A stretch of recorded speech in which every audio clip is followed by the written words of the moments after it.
వచ్చింది పత్రికల్లోనే. అదే అంటున్నారు. తర్వాత బుద్ధా వెంకన్న కూడా దాని మీద మాట్లాడినప్పుడు వచ్చింది కూడా ఈ పత్రికల్లోనే. అవును, అదంతా జరిగిపోయింది కదా. ఇంకా అందులో ఆయన ఇన్వాల్వ్ అవ్వాల్సిందే ఉంది. అలా కాదు బీసీలు అనవసరంగా అంటున్నారని ఆయన ఫీల్ కాలేదు అక్కడ. అదే అంటున్నాను.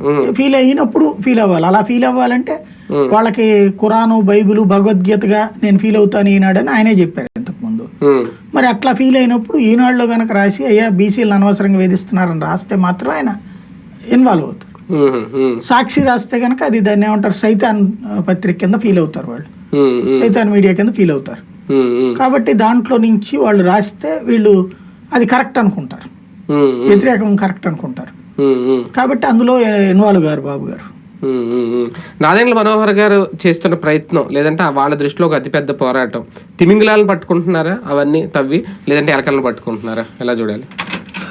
దాన్ని ఏమంటారంటే పరిష్కారం లేని పోరాటం చేస్తున్నారు, పరిగెడుతున్నారు. పరిగెట్టేటప్పుడు ఒక లక్ష్యం ఉండాలి, ఇక్కడ దాకా వెళ్ళాలన్నటువంటి. ఇక్కడ లక్ష్యం లేని పోరాటం చేస్తున్నారు. అదేంటంటే వాళ్ళ నాయకుడి యొక్క అహాన్ని సంతృప్తి పరిచేటటువంటి కార్యక్రమం, వాళ్ళ పార్టీ యొక్క ఫీలింగ్ని సంతృప్తి పరిచేటటువంటి కార్యక్రమం.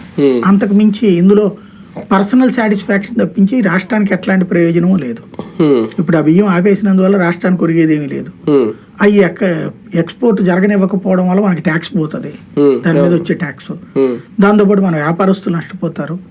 బేసిక్ గా బియ్యం అక్రమ రవాణా తప్పే.